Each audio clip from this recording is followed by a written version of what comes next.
obsession with weather. Your life, your news. NECN, New England's connection.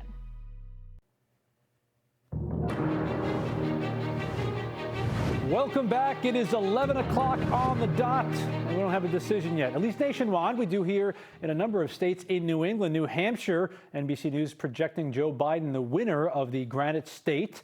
Maybe no surprise there. He was polling way ahead even coming into Election Day today. In Vermont, let's go to Rhode Island first, because this one's fairly close. We got about 40% reporting at the moment, and we're talking a difference of 4 percentage points between Donald Trump and Joe Biden. But again, a whole lot yet to be counted in Rhode Island. As we look at Vermont, Jackie, another no-brainer. This one was called fairly early. Fairly early. Projected winner for Joe Biden there. That's not a huge surprise, of course. Regularly a blue state up there. But let's talk to Brian Shackman, because he is marching along on this race to 270 to kind of see what pathway is available for either candidate, and still have a lot of questions. Yeah, Brian, 11 o'clock, 4 states out west closed their polls, and those are kind of no-brainers, at least for California. Well, that's the thing about this, guys, right? We're at the stage where California's 55 electoral votes. I mean, if it didn't go blue, I mean, it would be so 2020, right? Because everyone expects it to go blue by a lot of votes. But don't forget, Hillary Clinton won California by more than 4 million votes. You know, everyone talks about the popular vote in 2016. Well, just about all that advantage came out of California. Oh, Washington, Oregon, and California called right away. I'm assuming all blue, Mike Kelly in my ear. So that is, again, all expected. Just move that cursor for me. Thank you very much. So we look at this map. This is our most updated map. And Mississippi went to Trump. That happened last hour. We got Nebraska and Wyoming for Trump. All of this is expected. And so when we think about what's going to happen, and we've talked about Texas and Florida that were close, and now it looks like Trump is pulling away a little bit in those 2 states. That is something that we expect, right? There was a chance when it was in the middle that maybe this would go Biden, but a lot of people expected those battleground states to go red. The one state I wanted to update, though, was the state of Georgia, because there's a little bit of news there. Now, if you look at right now, it says 54.3% for Donald Trump, 44.5% for Joe Biden, with 62% of the expected vote in, and you'd be like, whoa, when it comes to Georgia, if it went blue, it would be a big upset, but it was expected to be a lot closer to this. We've learned, if we can go in on Atlanta, Fulton County, which is the largest county in Georgia, get this, guys, there was a water main break at State Farm Arena where they were counting the absentee ballots, which led to at least a 4-hour delay in counting those ballots. So in terms of a result, we don't know if it's going to mean we don't hear from Georgia tonight, but in terms of, Ozzy Palomo, he mentioned it sort of offhand, and we went and dug a little deeper, and we found out there's a news story there, and the reports are from the Atlanta Journal-Constitution that none of the ballots were damaged, but because of that water main leak, all absentee ballots is where they're counting them, and Fulton County, again, is the biggest county. So right now, if you're just looking, you're like, whoa, Trump is crushing Biden in Georgia. It is not necessarily the case because of that ballot issue. So these are the little nuances we got to stay on top of. But again, right now, all the states have been called, are pretty much all that's been expected in terms of which ones went to Trump and which ones went to Biden. Okay, Brian, thanks so much for that.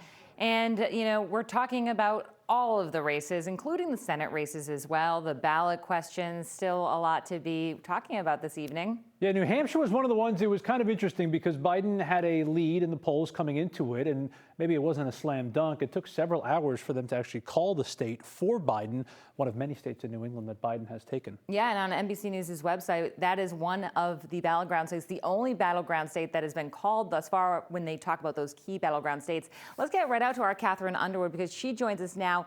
Again, an odd year. You're outside. There's really no party to speak of tonight because, of course, we're in a pandemic, Catherine. Yeah, Jackie, you nailed it. This feels so odd. I can't remember in any election past any night that I haven't been at a traditional election night party, but the Dems aren't doing that this evening. As far as New Hampshire being called for Joe Biden, that's really no surprise. What's more surprising to many people is how long it took. But Democrats tell me that that's just because of the record voter turnout. There were just so many ballots to be counted after the polls closed this evening. The former Democratic Party chair and some other Democratic leaders out here this evening, they say they believe that the president's handling of the coronavirus pandemic is actually one of the biggest things that turned voters out in support of Joe Biden. We have same-day registration. Hundreds of people in each and every ward in Manchester, in large cities and in the towns are registering. So it's actually, I think, a testament to how many New Hampshire folks participated and took the opportunity to vote today that's slowing down some of our race results. And kind of what Jackie was talking about earlier, without the election night parties for the Democrats. The other thing is that leading up to Election Day, during this campaign, Democrats really didn't hold any big rallies here in New Hampshire the way Republicans did. And a lot of people wondered if that was going to hurt the Biden campaign, but clearly it didn't. Reporting live here in Manchester, New Hampshire, Catherine Underwood, NECN. Thanks so much, Catherine. And now let's check in on the Trump campaign. Our Michael Rosenfield is out there as well. Yeah, it has to be an interesting night for the folks there because obviously they lose New Hampshire, but they're watching closely, I would imagine, the rest of the country, which at the moment still seems like a toss-up, Michael. Hey, Tim, a lot going on here in New Hampshire tonight, but this has been a disappointing evening for Donald Trump here in the Granite State, although not a total surprise. He had been trailing Joe Biden in the recent polls, and it looks like those numbers have held up this evening. So we have been here with the GOP, the Republicans, in New Hampshire tonight. They've been holding a traditional watch party. They did not go virtual. We can take you inside the downtown Doubletree Hotel here in Manchester. Republicans here were hoping the president could defy the polls and pick up the state's 4 electoral votes. Mr. Trump had spent more time here than Joe Biden. He had surrogates in the state, but he couldn't pull it off. This has always been considered a critical battleground state, but this year New Hampshire just hasn't gotten as much attention, perhaps because of those polling numbers that showed the state leaning solidly to Biden. There is a bright spot for Republicans here in New Hampshire tonight, however. Governor Chris Sununu has won his re-election campaign. He spoke to supporters here a short time ago. So that we know it's kind of like the Super Bowl, right? There can be bad feelings on one side or the other, but the main message is those feelings end tonight. Tomorrow we come together as neighbors in our communities, understanding we still have a lot of challenges ahead. And if we don't come together one way or the other, and we don't leave the political stuff behind, we're not going to get anywhere. So in the presidential race here in New Hampshire this evening, the 4 electoral votes here in the Granite State going to Joe Biden. Interesting to note, Biden actually came in 5th place in the Democratic primary here in New Hampshire earlier this year. That's the latest in Manchester. I'm Michael Rosenfield. I vividly remember that day, too, because Biden was hopping on the plane like lunchtime that day, and everyone was thinking, oh, maybe his campaign is done. Then comes South Carolina, Super Tuesday, everything changed for Biden. All right, let's get to the ballot questions in Massachusetts. Question 1, the projected winner is yes, with an overwhelming majority, 75% to 25%. Remember, this is kind of an update to that 2012 vote, the right to repair back then. That one was passed 86%, so not quite as overwhelming, but still 75 to 25 is an absolute crushing defeat for the no folks. Now let's look at question 2, ranked choice voting. You know, we have, I missed how much percentage that actually was, but 53-47. Oh, good memory. I saw it real quick. There it is, 53-47. Good eyes, Tim. And 67% reporting. My eyes are failing me a little bit, but so that is still too close to call with only 67% reporting and 53 to 47. We're going to wait on that one, but of course, something else that we'll be covering. It's kind of interesting, too, because when you talk about ranked choice voting, Maine is already doing that this year, first in the country to do it in the presidential race, in this race here. And here's why it's interesting, because look at Lisa Savage there on the far right, the independent with 5% of the vote. If no one gets 50% plus, and Susan Collins right now is at 55, but if no one gets more than 50%, the majority, you would have ranked choice voting come into play. At the moment, only about 40% reporting, so there's a long way to go. We expect this to be a closer race than what we see on the screen right now. So why don't we go up to Dustin Bukowski's been following the race very closely, especially with the Collins campaign. Yeah, Dustin, is there any indication that, a lot more people behind you right now, wow. Indication that Susan Collins is doing, better or worse than expected? Only 41% that we saw so far.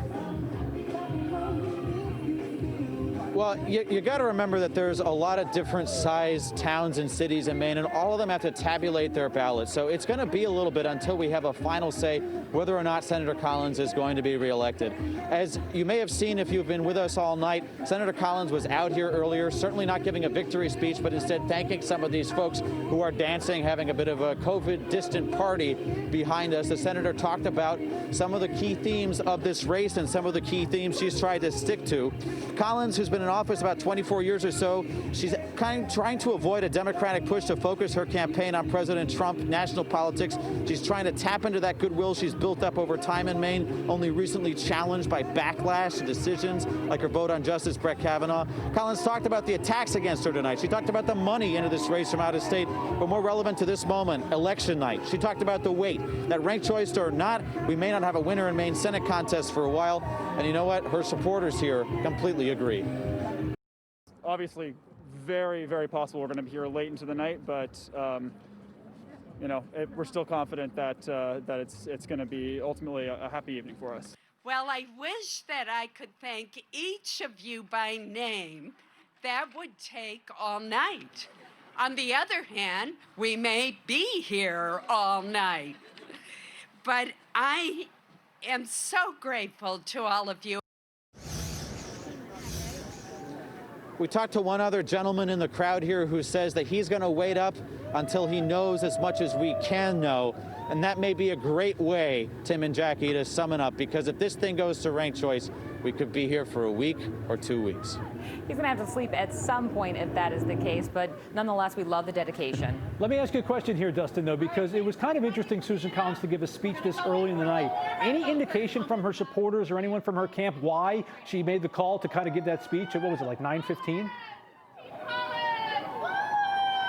You know, I think that it was a genuine thank you. I think that the senator wanted to make sure that for perhaps the first time that she really went through the list of folks that have helped her out, because she wasn't just talking about the people on her campaign. She was talking about people behind the scenes in her federal offices who've been doing work on behalf of the people of Maine for the past 24 years. So I think either way this race goes, she wanted to throw those people some credit, and she had an opportunity to do that here tonight without really tipping her hat either way on how she thinks this is going to go, and really saying again that we may be in for quite a wait here in Maine, Tim and Jackie. Giving those people credit during prime time, smart. That's a good move. And let's go to our Perry Russum. He's live in Portland, Maine with Sarah Gideon's camp. And is there a party behind him? Nope, no party there. Perry Russum, a much different scene over there in Portland. Well, I'll tell you what, we expected to hear from Sarah Gideon by now, but we have heard nothing. I'd hate to play poker against her staff that's here because they are showing none of their cards. I know Maine likes to do things their own way, but apparently they like to take their time with counting votes as well. The last thing we heard from Sarah Gideon was a tweet at 7:30 telling people to stay in line and vote. Since then, it's been nothing. No winner has been declared just yet. It has been 3 hours since the polls closed. We are at her watch party. It has plenty of watching, zero partying. There is a stage set up for her to talk behind us, but it has been empty all night. It's been a long last few days for her, going to all 16 counties, talking to voters, and her energy is up. I'm really excited. I'm motivated. I think that the energy that voters are conveying is something that's very contagious. I just voted for Sarah Gideon. What message do you hope that sends to Susan Collins? No message at all. It's just I'm getting tired of Mitch McConnell as the majority leader, and it's time because he just sits on things and doesn't address any issues that the House brings forth. It just sits and gets cobwebs. It was more a vote against Susan Collins than it was for Sarah Gideon. And you did vote for Gideon? Oh, absolutely. Okay. As for the plan for the rest of the night, the plan could easily go into tomorrow. We are pretty close to doing that. A slow return here in Maine. Perry Russum, thank you so much. And while that might be the nail biter here in New England, another one that was a lot less of a surprise, that Senator Ed Markey, the projected winner for Massachusetts Senate race here. Yeah, Markey gave a speech. He could be in bed by now for all we know. It was a nice and easy race for him. Let's get to Malcolm Johnson in Boston with the latest from the Markey campaign. Malcolm, certainly a big win for the senator tonight after the September primary, which was also a big win. That's right, Tim. He knocked things out quick, easy, and in a hurry. The polls closed at 8 o'clock. Ed Markey was decided and declared the winner by 8:05, with less than 5% of the percentage votes having coming in. This means the 74-year-old Malden native is now going to be entering his second term as senator. He was able to galvanize so much support among the youth voters throughout this state in co-authoring the Green New Deal and having AOC as the co-author of it, and grabbing his endorsement in that race that you mentioned against Joe Kennedy III, beating Kennedy for the first time that Kennedy had lost in this state in a primary race. He was able to build off of that momentum after speaking with this campaign earlier tonight in a brief one-on-one interview. This is a humble campaign, a confident campaign, but I did ask the senator, after 40 years of public service, what is it that keeps you going? Take a listen. I'm very gratified. The voters of Massachusetts have given me, an opportunity to serve them once again in the United States Senate for the next 6 years, and I'm going to go down and fight. Donald Trump has inspired me for the last 4 years. He gets me up every day to fight his hateful message that he delivers to communities of color, to women, to LGBTQ community, and I'm going to continue to work. So Tim and Jackie, two more quick things to note before we send it back to you all in the studio. One of them, I asked Markey, what are some of your main priorities going in to your next term here? He says he wants to issue a COVID-19 relief package by the latest January 21st of 2021 in the event that the Democrats are able to flip the Senate. And we also talked about the fact that there needs to be healthcare expansion throughout this country. So a number of things that he wants to get done. Those two things are among his priorities. We're live tonight. Reporting in Boston, I'm Malcolm Johnson, NECN. Thank you, Malcolm. You mentioned flipping the Senate, still too close to call in many of the states where they have those close Senate races. So another one like the president, we might not know tonight, considering tomorrow starts in 44 minutes. Just 44 minutes? Oh my goodness, it's going to be a late night, but stick around with us because we have everything covered and we will continue to stay here as long as we need to. Stay with us.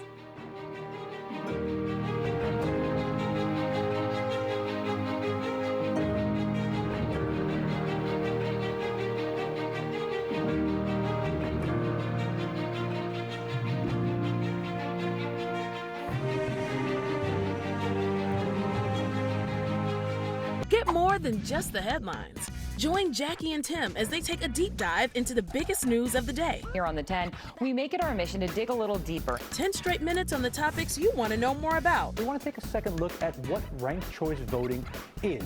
Answering all your questions, even the ones you didn't know you had. Man's best friend, maybe man's best tool in the fight against COVID-19. Get more out of your news with the 10. Weeknights at 10, only on NECN, New England's Connection. Today's new normal. Face coverings are essential, even required in certain environments. Now, there's Copperfit Guardwell Face Protector, our most advanced and durable copper-infused fabric woven into a full face protector. With a sure-fit, non-slip design for all-day comfort to help give you peace of mind in today's uncertain world. An easy-to-breathe, thermal-regulated fabric with smart technology to keep you comfortable and cool. And a lightweight fabric with UPF 30 face protection against harsh elements. And unlike disposable coverings, you can wash Guardwell Face Protector with soap to give you the clean face protection you need. Designed with smart technology fabric, reinforced stitching, and stay-dry wicking absorption, Copperfit Guardwell is built to last, and it's copper infused into our soft stretch fabric to kill unwanted odor-causing bacteria. A stylish, easy-to-breathe, and sure-fit garment. Built-in smart technology with UPF 30 to keep cool and comfortable in harsh environments. Washable and reusable, so you are never without protection. And copper infused to kill odor-causing bacteria. Copperfit Guardwell is the most comfortable, breathable, and built-to-last face protector you will ever wear. Guaranteed or your money back. Copperfit Guardwell is in stock now for immediate delivery, but demand is very high and supplies are limited, so don't wait. We know these are difficult times, so we made special arrangements to send you 2 copper-infused Guardwell face protectors for a limited time for only $19.99. Order online now at getguardwell.com or call 1-800-377-1142. That's 2 face protectors so you can wash one and wear one. for only $19.99. But call or go online now. We're here for you, America. Don't settle for ordinary. Ask for the original by name. Copperfit Guardwell Face Protector. Welcome back to our Decision 2020 coverage here on NECN. We are, of course, watching that road to 270, which ultimately leads to the White House. Only Alaska and Hawaii still voting at the moment. Way out there west. Everyone else, the polls have closed, but it doesn't mean the votes have counted yet or have been counted yet. Let's go to Brian Shackman on where they have been counted so far on the total tally we got. Wow. Off your feet, huh? My dogs are barking. I mean, Yours are. I don't know how you guys do it. I mean, if you look, Tim and Jackie, they have been standing for like 6 hours in a row. Jackie, how you holding up? I'll give her more credit, but I'm in dress shoes. You went with the sneakers, Brian. I did, but these sneakers stink because it's brutal. I don't know how Kornacki does it. He must have some special insoles or something, but you have to give Tim and Jackie a lot of credit for standing up for so many hours. All right, let's get to some serious stuff.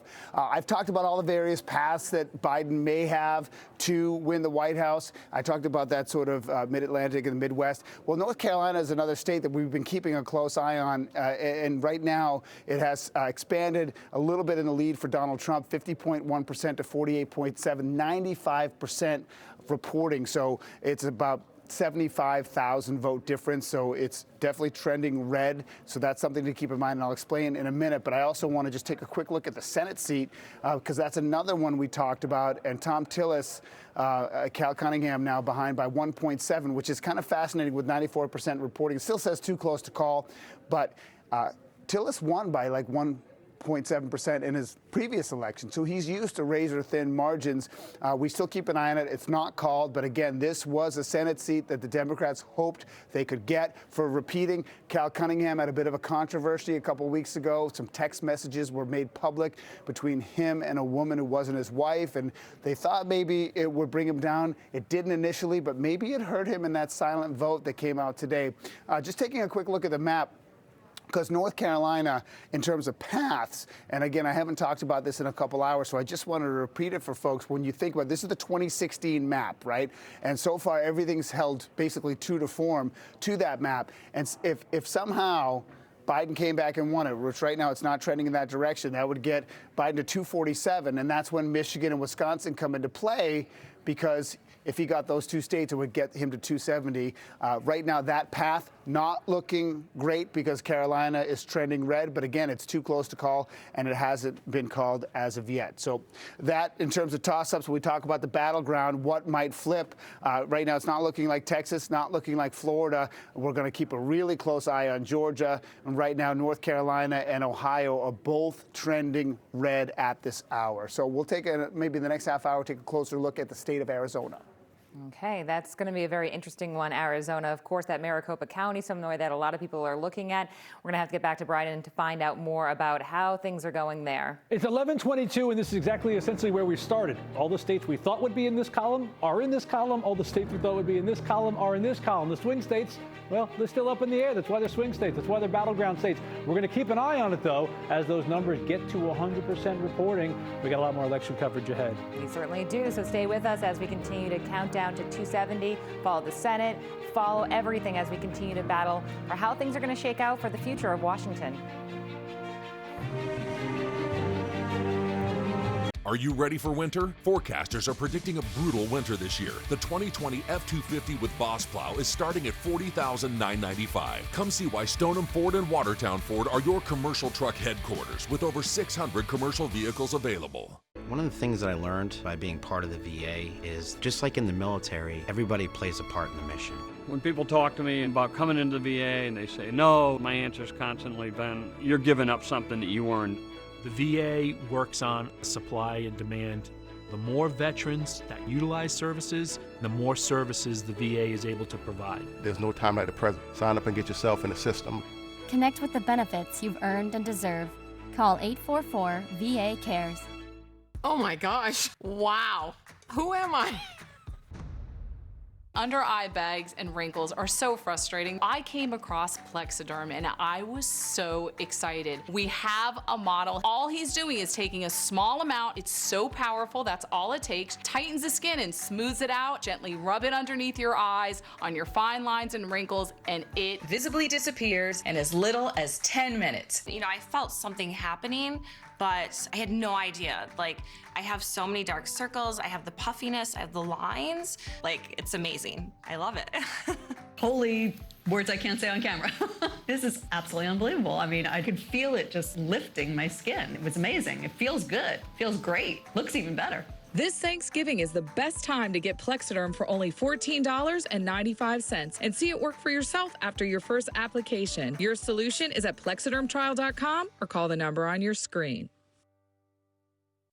Corian countertops from Bill Shays. Yep, that Bill Shays. Corian's so clean it's used in hospitals and labs. And unlike other countertops that have crevices where germs hide, Corian's non-porous, giving them no place to hide, and comes in a ton of colors that'll give your kitchen a brand new look.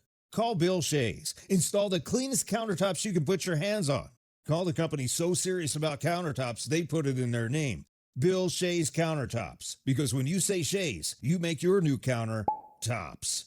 Looking for name brand tires? Town Fair Tire has them all. Michelin, Goodyear, Bridgestone, Firestone, BF Goodrich, General, Uniroyal, Continental, and more. Every name brand tire at the guaranteed lowest price. Nobody beats Town Fair Tire. Nobody! Welcome back. It is 11:26, and the race for the 4th congressional district in Massachusetts not very competitive since the primary. But again, we don't have one for that just yet, do we? Has that been called? Yes. Oh, yeah, that was called. Okay. Auchincloss won that one. So we have a new congressman-elect, even though it wasn't a close race. Joy NECN is with the Auchincloss campaign with the latest. Joy.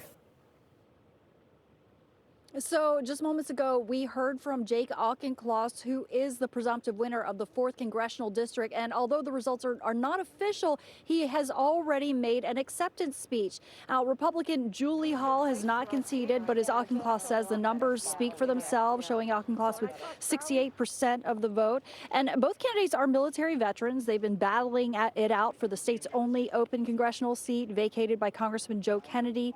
32-year-old Auchincloss is a former Newton City Councilor who narrowly won a 7-way Democratic primary. 62-year-old Republican Julie Hall is a former Attleboro City Councilor.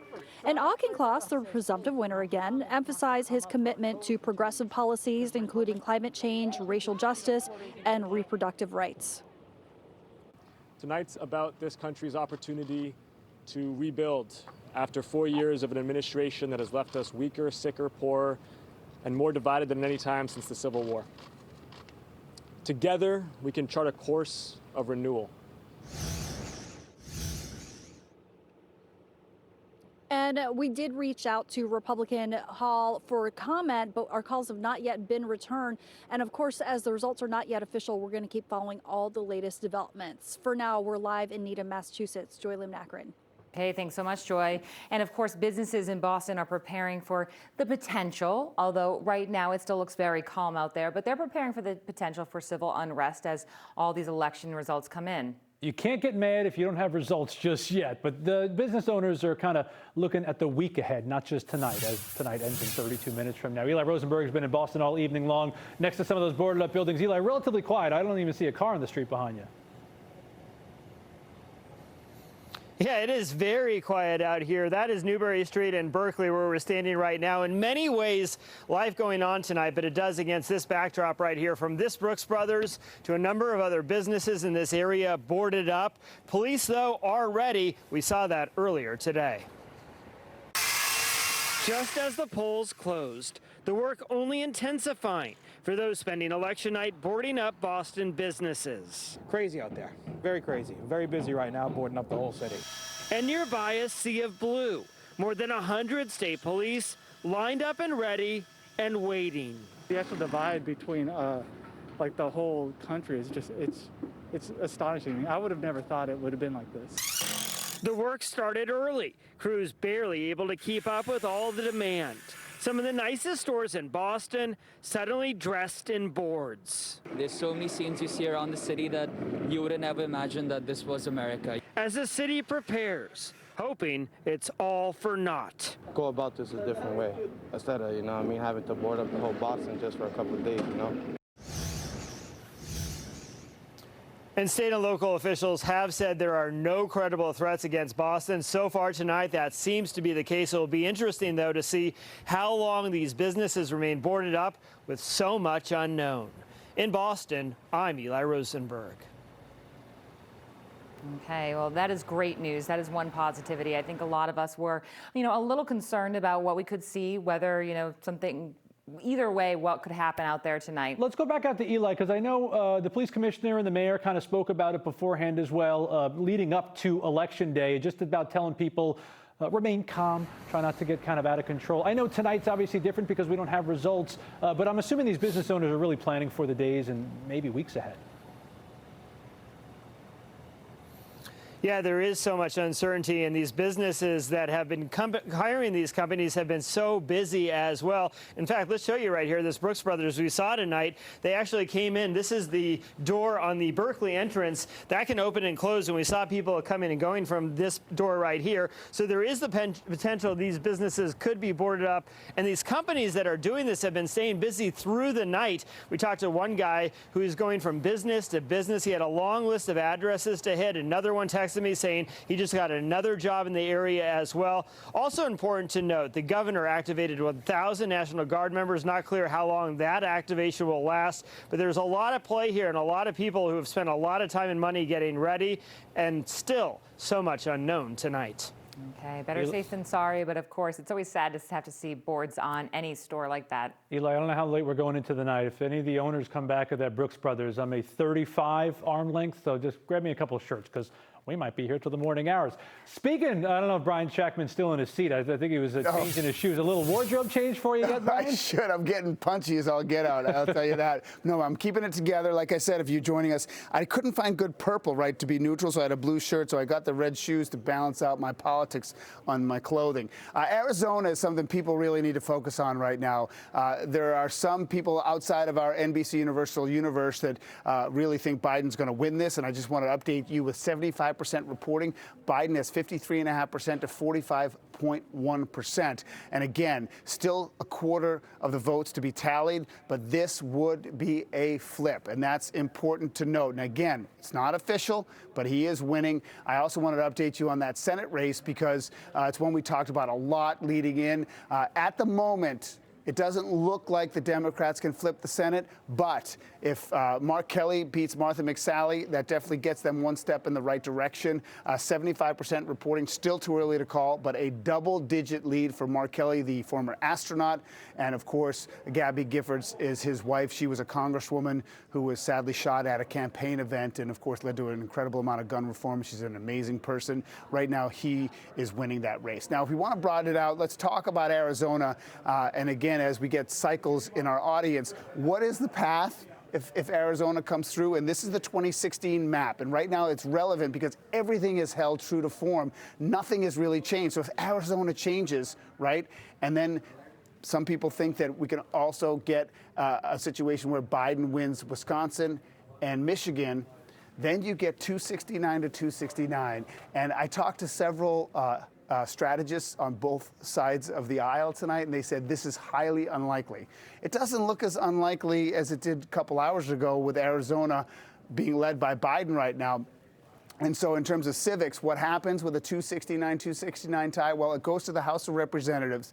Not all 435 get a vote. It goes by state blocks. And if you went that way, it would probably favor President Trump. But you have a Democratic Speaker of the House. And in terms of how Nancy Pelosi would handle the caucus, we don't know. Now, there are other potential ramifications. But all the other states I might talk about that could also flip are big enough where it doesn't necessarily move the needle. Ohio right now, which we're going to talk about in our next half hour, right now is being led by Trump. In Pennsylvania, we're not going to know tonight. So if Arizona did go blue, Wisconsin and Michigan, we would be absolutely deadlocked. I mean, listen, this is not a game. This is politics. This is our country. But in terms of like taking an objective view of this would be some unbelievable. And what could be more 2020, guys, than a tie in the Electoral College?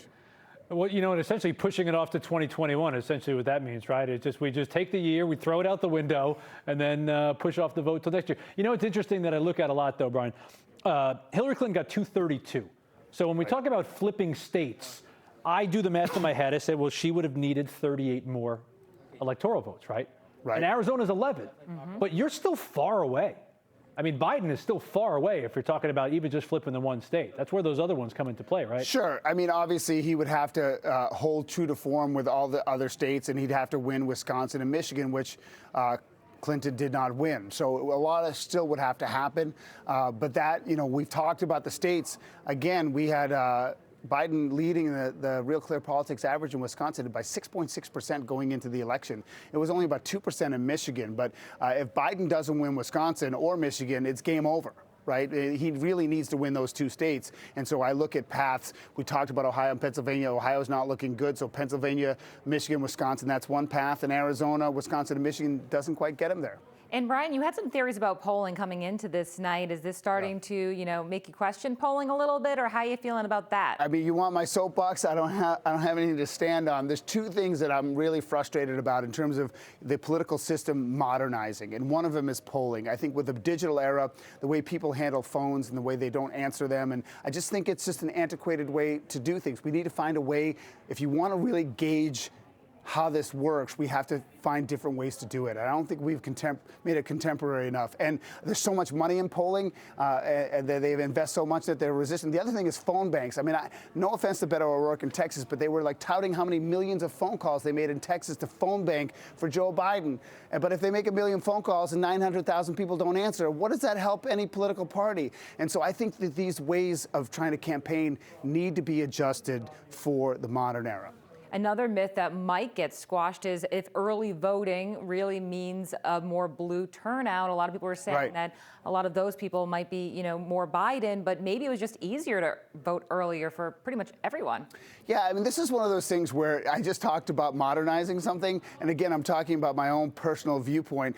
I like to go on election day and vote. There's something about early voting 10 days before where things can change. I mean, let's not forget how many days, inside of 2 weeks when Jim Comey letter came out, that Hillary Clinton was still being investigated, and that changed so many things. So for better or for worse, it does make the process easier, but it changes the dynamics of an election. So I think that there's going to be some sort of middle ground. But, you know, the pandemic has changed so many things. We don't know what our lifestyles are going to be like in 4 years. So I can't speak to it. I think the biggest controversy obviously was the mail-in voting. I think everyone's worried about mail in terms of voting, not fraud, but just security. We want to make sure that our vote counts and it can't be corrupted. And that's something, obviously, we have 50 states with 50 different systems. You know, states have the right to choose how they go through these elections, and that creates a lot of inefficiencies. The one thing I want to point out in terms of all the modern hacking, we talk about hacking from Russia and China and Iran. The bottom line is if you have 50 different systems, it's also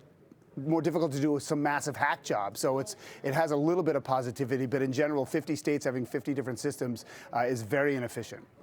You know, the one thing the pundits in the campaign said was patience is a virtue. Here we are closing in on midnight on election night, and we got nothing. I mean, we're no closer to figuring out who's going to be president, where the Senate's going to go, but we're going to stick around and wait and see. Yes, exactly. So stay with us and see how we do in our shoes, right? At least you have that. I'll get a chair soon enough. We'll be right back.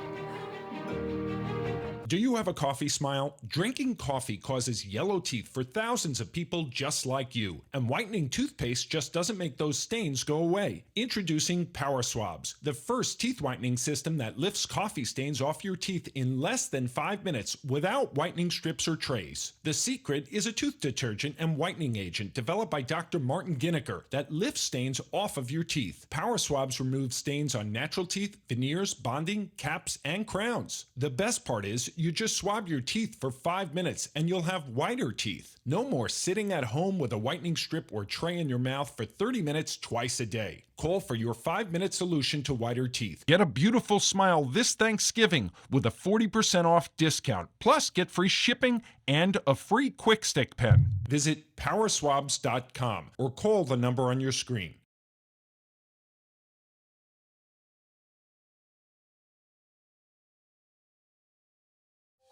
As a family member of someone who utilizes the VA, it's been very supportive for our family. The VA hospital, in comparison to the private sector, is very different. We can show up and he can be seen quickly, and they take very good care of him. The care that they needed was all there in one location. There was no making an appointment to come back another time for care. I would tell a veteran to register in the VA. It's healthcare, and it's healthcare at its finest. Connect with the benefits you've earned and deserve. Call 844-VA-CARES. Brett Favre, legendary quarterback. Jerry Rice, legendary wide receiver.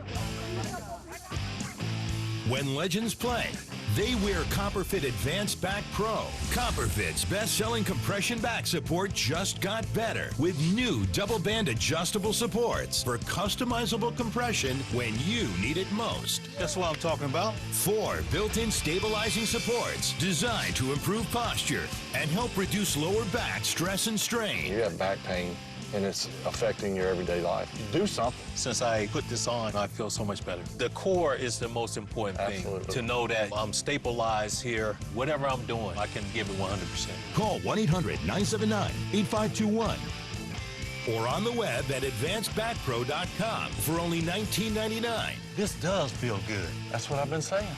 You think it was fair? It was fun. CopperFit, live limitless. Back now with our Decision 2020 coverage and the road to 270. Well, it's like we're driving a golf cart, not like a Corvette. It's slow going tonight on election night, 20 minutes or so till midnight, and we are no closer to figuring out who's going to win this thing. Nope. And a lot of people thought this might be the case. Yeah. So, I mean, this was not totally unexpected. Well, let's send it over to our Sue O'Connell because, of course, we're getting reaction on both sides of the aisle to this race. And you know, I guess it's just appropriate in 2020 that it's not easy, Sue. No, it's not easy. It's been easy for me because I've been sitting. You guys have been standing. So it's been a delightful evening for me to be here with my colleagues. I'm also thrilled to get to bring into the conversation Beth Lindstrom. She's a Republican, a former U.S. Senate candidate, and Rebecca Pinn. She is the Secretary of the Young Democrats of America, the national organization, just to be clear. And I want to ask both of you, you know, I think we often focus on the differences, but we don't often focus on the things we have in common. And Beth, you know, as a veteran of campaigns, of running campaigns, do you think there are any changes that we've gone through due to COVID that we're going to keep, that we think are going to work when we get on the other side of the election, when we get on the other side of COVID? What do you think we're going to keep doing that works for voting? Well, I think, you know, some of the early voting and the mail-in voting processes have been good as long as the integrity, you know, is there and people feel like their votes are safe and secure. I think, you know, people could feel that that's a workable solution that works for everybody. It's interesting because Brian was saying earlier in the show that, you know, is this early voting, has this been just the same amount of people coming in? And I've talked to town clerks in the past and they've kind of said, you know, okay, we've elongated, but has it really brought in more people? And, you know, hopefully for our democracy, it, you know, it has, but that's a question to ask down the road. But I do think that, you know, we can agree that more people voting is better for our democracy. Rebecca, what's your experience? I'm actually thinking that we've seen more younger voters out. Again, this is all anecdotal. We don't have the numbers yet. But we do see more voting. And I think that that's, I agree with Beth, that that's a great thing. What's your expectation of how we move forward when we get on the other side? So again, I'm hoping we keep doing mail-in voting. I think for young people, that was really huge and really important. We've seen huge turnout across the country, which has been great for young people. If you looked at the stats for early voting for young people compared to 2016, it was incredible how many young people are out voting. I think it's also changing I think some of their lessons learned from campaigning as well. I know that there's a lot of relational phone banking, basically utilizing people's own networks and taking what we've learned from social media and using that to campaign and get support. And I'm wondering how campaigns in the future are going to use that in future elections. Yeah, and you know, too, the thing about campaigning, right? I mean, we started in March staying at home. I talked to every candidate who was running for Congress in the state of Massachusetts, trying to figure out how they can connect to voters and get the message out. I mean, Beth, do you have any free advice for anyone who's thinking of running next year about how they can connect with voters? Well, I think, thank goodness, we have the digital tools that we have. I mean, that is the only way that you can connect if you can't be with people physically and connect with them. So, and raising money is hard. But again, if you're able to try to appeal to donors through digital and social channels, thank goodness you can. But it's difficult. It's difficult to run in a pandemic for sure. Rebecca, do you feel there's been a pivot? Do you think that people are ready to live in this world now for as long as we have to in the campaign world? Oh no, nothing's gonna replace canvassing. I mean, I desperately miss canvassing. It's not the same as phone banking. It's a really different dynamic when you're canvassing and you're seeing someone face to face, you're having a conversation and you can really read their body language. And I think if I've learned anything from COVID, it's that we already do this, but we're very social creatures. And I think that's why canvassing is always so impactful. So I don't think it's taking away I don't think it's, we're going to go do COVID style campaigning for the rest of elections. I think it's more what really worked in COVID that we can bring over to the already the tools we know that do work in a pre-2020 setting. Yes, in the before times, as I think we're officially calling it. Thanks to both of you for spending time with us tonight. I appreciate each of you and wish you well. I hope to see you in the flesh sometime soon. And we're going to throw it back to Tim and Jackie, who are doing a tremendous job tonight. All credit to Jackie, though, the MVP here, wearing those heels for 7 straight hours of standing here. You know what? Beauty is pain, guys. I couldn't sacrifice the heels, and I'm here, and I'm committed. But let's talk to somebody else who's also been standing a lot, too. Brian Shackman. Our team has been doing a great job, but we're not getting much further on this road to 270. Yeah, just color it in yourself, Brian. We got some interesting things to talk about. This is the map as it stands right now. 192 for Biden, 114 for Trump. Obviously, when it comes to states that have a lot of electoral votes, right now Texas and 38 and 29 for Florida, they are leaning red. They have not been called through the system we call, but they are leaning red. And so when you look at those numbers, they're going to change. The one state I really want to drill down on right now is Virginia, because it's changed a lot since the last time we talked about it. Because early on in the night, we assumed it was blue, and then somehow Trump was, way ahead. And the way they count these, whether it's the mail-in ballot, the absentee, the day of vote, what order they do it in, because it has flip-flop. Right now, Joe Biden ahead, 52.4% and 46%, and they just jumped up in terms of the number of the percentage that is now in. So there have been other outlets that have called this for Joe Biden. Ours has not, but just to keep in mind, this now seems to be pretty firmly blue at the moment. I also wanted to touch on Ohio and just really quickly to take a peek at that in terms of where that stands, because that's been updated a little bit in the last little amount of time. We have 88% in, and Trump firmly in the lead. And again, we talked about Cincinnati, Columbus, Cleveland is where Biden did well, but just about, literally the ratio of counties that Trump won compared to Biden is like 8-1, maybe even more. So 53.2% to 45.3 has not been called, but it is 88%. Now, if we can toggle back to the map, John, if we can really quick, because I think it's really important to note when it comes to Virginia, it is a state that was considered firmly in the blue. It was not a surprise, but we have to really focus on any of the states that are surprises, and I think Jackie mentioned it.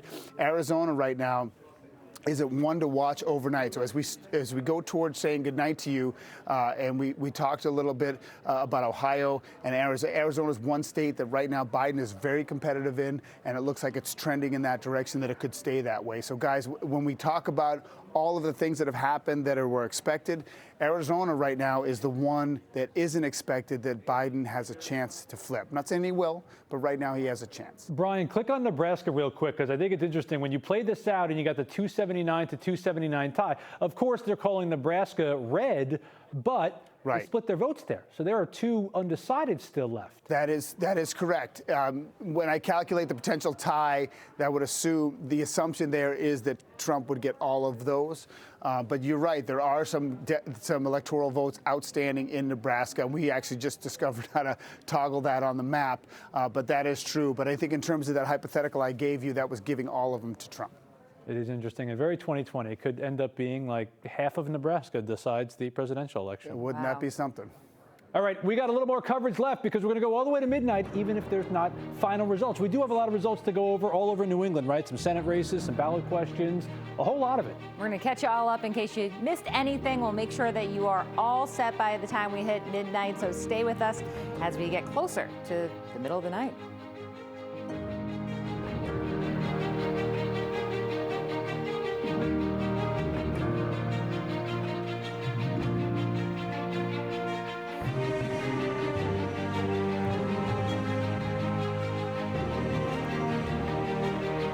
Do you care about climate change, about social justice, about your community and your world? So do we. We're NBCLX, a new network dedicated to bringing you the news and events that matter most to you. Making news right now. Stories you'll want to share with your friends. It's time to check out some of the biggest stories that people are sharing right now. News you need to know. We got more news to get to. Designed for you and the way you live. Yes! Watch LX News weekday mornings and evenings, over the air, on cable, and at LX.com. Tired of struggling with regular mirrors that don't adjust so you can't get close enough? Need both hands, but you don't have a stand? Can't move in the right direction to see your own reflection? You need Flexible Mirror, the bendable, light-up magnification mirror that comes to you. Watch. Just stick it on and turn the base. The super suction locking mechanism means you can put it on any smooth surfaced place, horizontal or vertical. Lock it onto any mirror, table, or desk.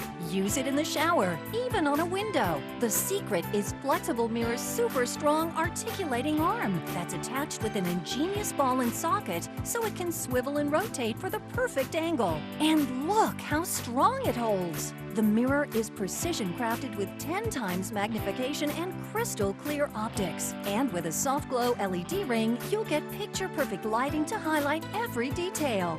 Flexible Mirror makes shaving, applying makeup, hairstyling, grooming, and accessorizing easier than ever before. Plus, men, listen up. The 10 times magnification makes it perfect for giving your beard a detailed trim. Whatever you need to do, Flexible Mirror comes to you. Plus, the contemporary chrome accents add a lovely modern touch to any room. Stop struggling to put in your delicate contacts and let Flexible Mirror come to you, so it's much easier to do. Similar mirrors can cost as much as $100, and they don't even come to you. But you can get Flexible Mirror for the special TV discount price of just $19.99. We guarantee you'll love the Flexible Mirror so much that it comes with our 90-day, no questions asked money-back guarantee. And here's the best part. We give you free shipping on your entire order. That's right, free shipping. Here's how to order. To order, call 1-800-859-6707. That's 1-800-859-6707 or order online at tryflexiblemirror.com. Back to our Decision 2020 coverage. You know, the polls in Vermont closed like 5 hours ago, and pretty early decision in the presidential election there went to Biden's side, of course. Yes, it did, but there are still plenty of races that we are following in that state, and our Jack Thurston has been following them all. And Jack, what is the latest from Vermont? Well, we finally just got a result in the closely watched lieutenant governor's race. This was the hottest race all season long, and just minutes ago we learned that Republican Scott Milne called Democrat Molly Gray to concede that race. Molly Gray was leading with about 9,000 votes this evening, and she just gave an acceptance speech earlier this hour. Let's hear a portion of that speech now. Together, I know we can take Vermont forward. I also know we can be example for the nation of how to come together, work together, put divisiveness aside, and succeed together. I stand before you tonight hopeful because I truly believe in the promise of our state. Now, here's a curious little statistic about Vermont. Molly Gray is the 4th woman in state history to ever serve as lieutenant governor. We've had 1 female governor, but 0 female members of Congress. So Molly Gray believes that this does symbolize a significant moment for women in politics in Vermont. It's always good, she says, to have more representation from women in politics. Jackie and Tim. I like to hear that. Thanks so much, Jack. I appreciate that. Always interesting, too, where you have a Republican governor winning there and a Democrat lieutenant governor winning there. So fascinating. They get to work together. Yeah, and also we heard from the governor, too, that it is all about, you know, coming together and being kind.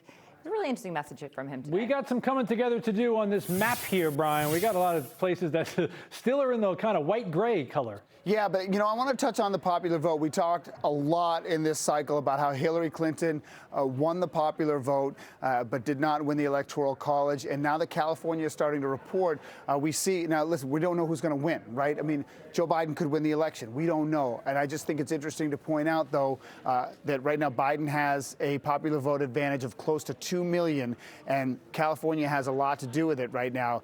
The difference in California is basically close to 4 million, just under 4 million. Really an incredible margin, 68%, only 60% in, but that's a huge margin. You couple that, right, that 3.78 million to New York, where the advantage is just over a million, about a million, almost 1.2 million. When you talk about general election, it's happening again. The strong blue states are just dominant, and that really changes how you view the popular vote as it relates to the Electoral College. Now, we'll see what happens. I mean, I think if I'm going to leave any takeaway for anybody tonight is keep your eye on Arizona. If that flips blue, then we have a lot to talk about in the coming days, because Pennsylvania all of a sudden becomes the crucial state if everything else holds true to form. So we talked about a little bit of a lack of drama. Arizona could throw a lot of drama into this whole equation. And maybe drama's not the best thing in an election either. Oh, it's keeping it interesting nonetheless, but we are wrapping up our coverage, of course. But we want to get a final thought from, our two amazing analysts and reporters and anchors. And, Brian, one last thought? I think in general, first of all, I think the two of you did an exquisite job. It's very difficult to not just stand there, but to be able to have conversations with everybody. So from internally, I thought it was just a great job tonight. I think in general, I mean, the thing that I have intense conversations with my wife and with my kids. No matter what happens, I just hope that we can be sort of better about how we handle ourselves in the next 4 years, regardless who's president. And I just pray that we don't have civil unrest. I mean, that's really all I'm thinking about moving forward, regardless of the result. And I would say that, when Brian and I started working together last fall, covering the election for Primary Source, I think we are exactly where we thought we would be right. when we started working. Like, we expected Biden would be the nominee. There was talk that Harris would be the vice president. Without COVID being involved, that Donald Trump was going to have a competitive race and it was not going to be a walk. We are exactly where people predicted us to be if we didn't count the hype and didn't follow what the Biden campaign was doing, which they were doing based on polls that they were following. They were spending money in Florida and spending money in Texas, which we're still waiting on, and Florida waiting on. So, I mean, to Brian's point that he's made several times tonight, the polling idea that the infrastructure of how we do polls clearly doesn't work when it's matched against the Electoral College. Right? So these are all things that we have to talk about, and we still have a long way to go. We got a lot of votes we got to count. So I'm going home to bed. Yeah, I want to point out, I called the Kamala Harris as VP. You did. That was my call. Listen, I want to thank Brian. I want to thank Sue. I want to thank Jackie, all the reporters we've had all over, all the guests we've had tonight. Listen, patience is a virtue in this. We've talked a lot that this might not happen tonight, and that's ultimately a good thing. A lot of times the media gets knocked for jumping to conclusions or trying to be the first one to get things, and I think this is how you're supposed to do it. Let all the votes be counted. Every single vote. So let's watch that. It's going to not be over tonight, potentially. Let's follow into the morning. We're back. Well, not us. The morning team will be back at 4 a.m. So stay with NECN. They might be calling races at 4 o'clock in the morning. I'm Tim Caputo. And I'm Jackie Bruno. Stay with us throughout the day, week, potentially. Have a great evening tonight. Thanks for watching. Your city, your style. The Hub Today Weekend. Saturday morning at 10 on NECN. Today's new normal. Face coverings are essential, even required in certain environments. Now, there's Copperfit Guardwell Face Protector, our most advanced and durable copper-infused fabric woven into a full face protector. With a sure-fit, non-slip design for all-day comfort to help give you peace of mind in today's uncertain world. An easy-to-breathe, thermal-regulated fabric with smart technology to keep you comfortable and cool.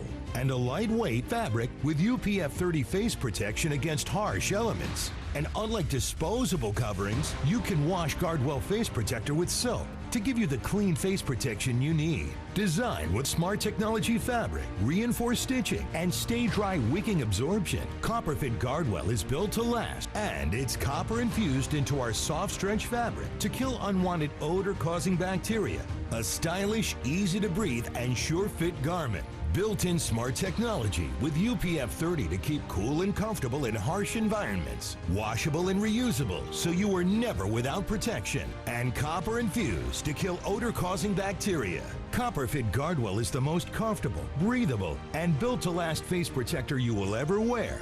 Guaranteed or your money back. Copperfit Guardwell is in stock now for immediate delivery, but demand is very high and supplies are limited, so don't wait. We know these are difficult times, so we made special arrangements to send you 2 copper-infused Guardwell face protectors for a limited time for only $19.99. Order online now at getguardwell.com or call 1-800-377-1142. That's 2 face protectors so you can wash